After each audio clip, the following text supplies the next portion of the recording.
Welcome back to another episode of the Even Your Dynasty show. On today's episode, we're going to talk about a guy who I think has a great opportunity to really break out in 2024. Now, for Luis Matos in this case, which is who we're going to be talking about.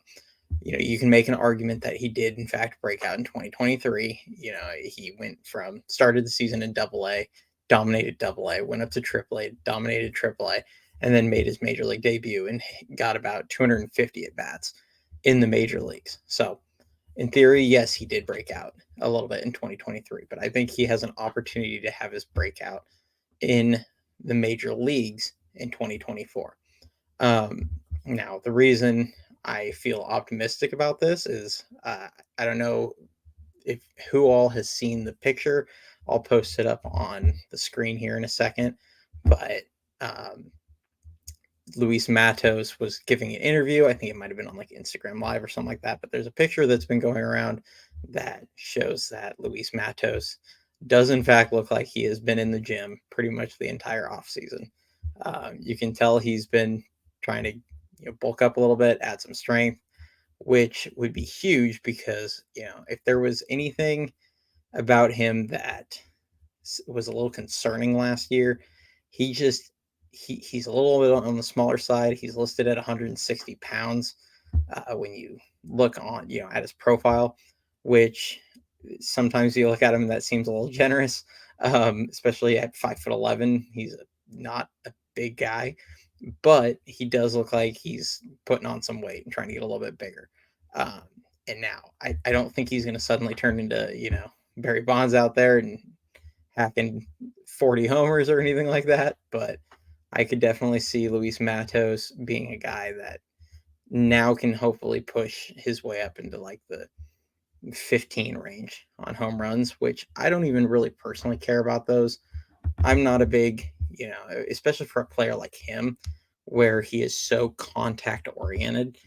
I don't really care if he hits a ton of home runs. It's an added bonus, and it's awesome if he does. I think that'd just be great if suddenly he develops into kind of a little bit of a power hitter. But I care more about him being able to turn some singles into doubles, having a few more balls get to the fence that he puts in the gap, because that was something last year that you see him hit a ton of balls that he it looked like he scorched them. It get into the gap and it just got eaten up by the grass. And there's other hitters that they hit it hard and it splits the gap and it gets all the way to the fence. So he ended up standing on first base when it looked like off the bat that he had an easy two, and sometimes it would be into like right center, and it's like you're thinking three bags off the bat, and then all of a sudden it's dead in the right center in the grass, and he's standing on first base. So that's something where him getting a little stronger, I think that's going to help that. I've always felt like with Luis Matos, I feel like his ceiling is kind of like a prime Freddie Sanchez. Um, Freddie Sanchez had a few years where he was hitting well over 300, competing for a batting title, and actually won a batting title one year. But he'd be hitting well over 300, have around just about an 800 OPS. He's not Matos isn't going to probably be a guy with like a 900 plus OPS or anything crazy like that, but kind of an elite number two hitter. Hit a ton of doubles. So that's kind of where I see like his peak, and he might be a 10, 15 home run guy, but if he can hit a ton of doubles, um, I think that'd be an excellent table setter, especially if Jung Hoo Lee works out. You could end up with an awesome number one and two in your lineup. Now, one thing I do want to see more out of him is I'd like to see them let him run a little more. You look at his career in the minors, he stole 21 bags his first year, 21 bags his second year. And then in 2022, he only stole 11, but it was the year he had the quad injury. So, I think that's a reasonable explanation for that. And then even last year, he stole 15 bags, but he only in the minors, and then he only stole 3 in the majors, and he played basically the same amount of games in the majors as he did combined in the minors last year. So I don't know if that was just something with the Kapler and the analytics, like just don't want him running, and they didn't worried about running into outs or anything like that. But for a team that was dead last in stolen bases, it'd be nice to see him get up to around 15 in a season. he's playing in the majors. Now, is he going to get his opportunity? That's going to be where kind of the question lies. As it stands right now, there seems to be about 4 surefire outfielders on the roster, and then there's the last spot. So you have Yaz and Slater, who are kind of slated to play in right. Lee is going to be in center, and then Conforto is going to be in left, and I think he's going to kind of split duties between left field and DH. And it sounds like their plan is to have, as of right now, is to have either Elliot Ramos or Luis Matos be the other side of the platoon in left field. Now, if we're just going strictly off performance, Matos right now would, and taking the best player, I think Matos is deserving of being that the right-handed platoon hitter in left field. Now, I say that because if you look at what he did last season in the major leagues, his splits, he actually struggled a lot against righties. He had a 215 average, hit 261 on base and had a 560 OPS against right-handed pitching. Against left-handers last year in the majors, he hit 310, had a 408 on base percentage, and an 825 OPS, which is better than guys like Austin Slater, who are considered left-handed or pitching or left-handed killers, so to speak. Lefty hitting specialists. That's what we're going for. So if we're just trying to take the best player for a platoon, Matos is deserving. Now, where I don't think he's going to necessarily be the leader in the clubhouse, number one, Ramos has less options. Ramos is down to his last option year. I think the Giants are kind of getting into the crap or get off the pot territory with Elliot Ramos. They need to figure out what they have. So I think he's going to be kind of in line to get that shot. Not to say Matos can't beat him out in spring training. The other part of that is Elliot Ramos has almost 850 at bats in AAA. So this is a guy that is at the point of he doesn't need to learn how to hit major league pitching in AAA any longer. He's not going to learn how to do it in AAA. At some point, you hit a point where you either got to sink or swim, and you got to learn how to hit major league pitching against major league pitching. That's where he's going to learn, and he needs consistent at bats up in the major leagues. So it may make sense. And then the last part of this is for a guy like Luis Matos, who's turning 22 here in a few days, I think he's best served being somewhere where he's going to play every day, or at least consider, almost every day.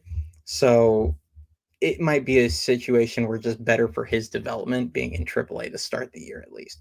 But where I think he could break out is if he is a bit stronger and suddenly he is hitting the ball a little bit harder and everything's going, and that's falling into place.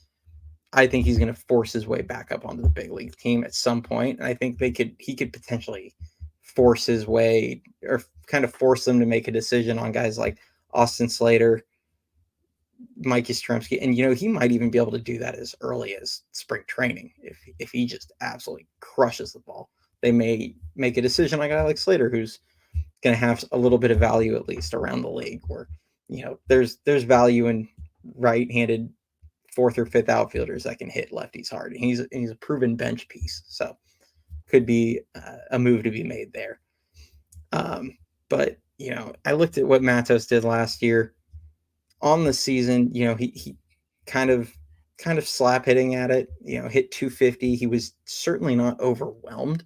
I felt like I felt like he had arguably the best approach on the team, the most professional approach on the team. Didn't chase a ton. I was actually shocked. His outside of the zone swing percentage was a little higher than I was expecting, 28.4%. But pretty crazy. When he swung at pitches out of the zone, his contact percent was at 72.2. When he swung at pitches in the zone, he made contact 92.1% of the time. That is so elite. He is not going to miss a lot. And he has a 70 grade hit tool, and it showed. He did not swing and miss a ton. He struck out 13% of the time, which is well below league average. Obviously, it's not as good as he was doing in the minors. Shouldn't be as good. It's the major leagues. It's hardest level to hit at for obvious reasons. So I wouldn't be shocked to see that drop a little bit going into year 2. His walk percentage was almost 8%, which is really solid. And, the one thing I noticed watching him a lot last year was he would get count leverage and he would take a huge swing. And I loved his approach. He would try and, he'd get a pitch to hit and he'd try and punish it. And he just seemed to foul a lot of them back. Or he just didn't quite get enough. And, I looked at his spray chart from last year, did the overlay with Oracle Park. He hit 17 balls that landed on the warning track or against the wall last year. 17. So that's one of those. It's you get a little bit stronger. A few of those might leave the yard, even if it's not perfectly off the barrel. A couple of those might have squeaked over the fence. So I'm excited to see what he does. I think it's awesome to see a young player that I'm sure the team gave him the message that, hey, we need you to gain, get a little bit stronger in the offseason. And it looks like he's taking it to heart and he's putting the work in. So fingers crossed on that. We'll see how he does come spring. Pitchers and catchers are reporting in about 3 weeks roughly.